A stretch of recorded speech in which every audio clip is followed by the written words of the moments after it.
My name is Debra Bloomfield, and I am at the Mountain Film Festival. Actually, I'm here because my recent monograph, Wilderness, brought me here. It is a monograph that I've just published and finished in January of this year, and it's launched itself and me with it. Initially, it was my going up north and a dear friend of mine saying, Terry Tempest Williams, if you're going north, there's a particular woods you should go to. And I said, okay, and I walked into that woods and heard a sound I've never heard before. I couldn't even identify what animal it was, except that it was coming from the top of an old growth tree, some cedar trees.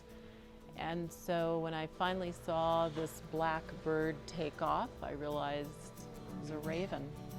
And I ended up going back for 5 years trying to captivate the ravens, the feeling of being there, understanding what wilderness is, the politics of wilderness, who protects wilderness, what is wilderness. At the beginning of this project, I'm embarrassed to say, I did not even know that there was such a thing called the Wilderness Act. I dwell in the House of the Arts, where I've been for 40 years. So you can talk to me about Lucy Lepard and Imogen Cunningham and Ansel Adams or anybody in the arts, curators, historians, but this was a whole new terrain. There is no upfront purpose to any project I've ever done. It's not prescripted. It's basically what's important to me in my life.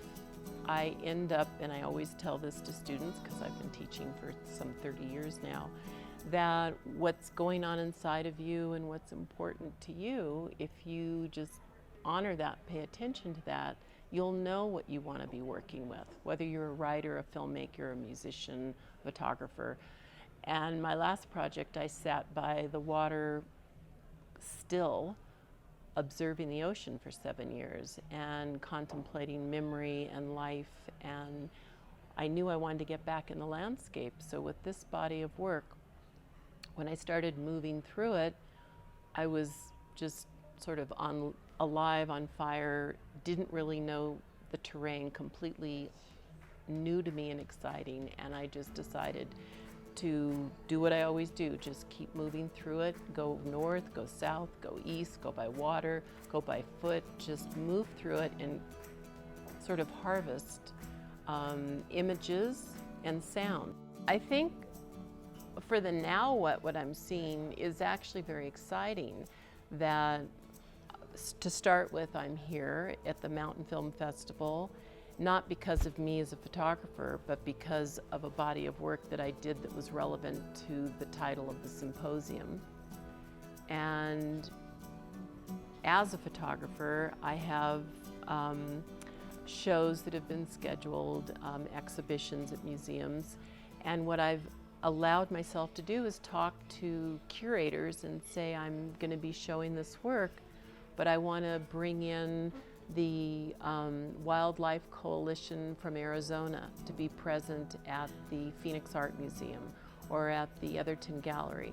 I'm going to be having this work go into a gallery that represents me in Los Angeles, who recently ordered some work, and I said, this is wonderful, you're bringing wilderness to LA. So the now is, how can I continue to more visibly have people go into an art context and read wall text now that I'm working on, that I'm creating pieces, one on Aldo Leopold, one on Marty Murie, one on Terry Tempest Williams.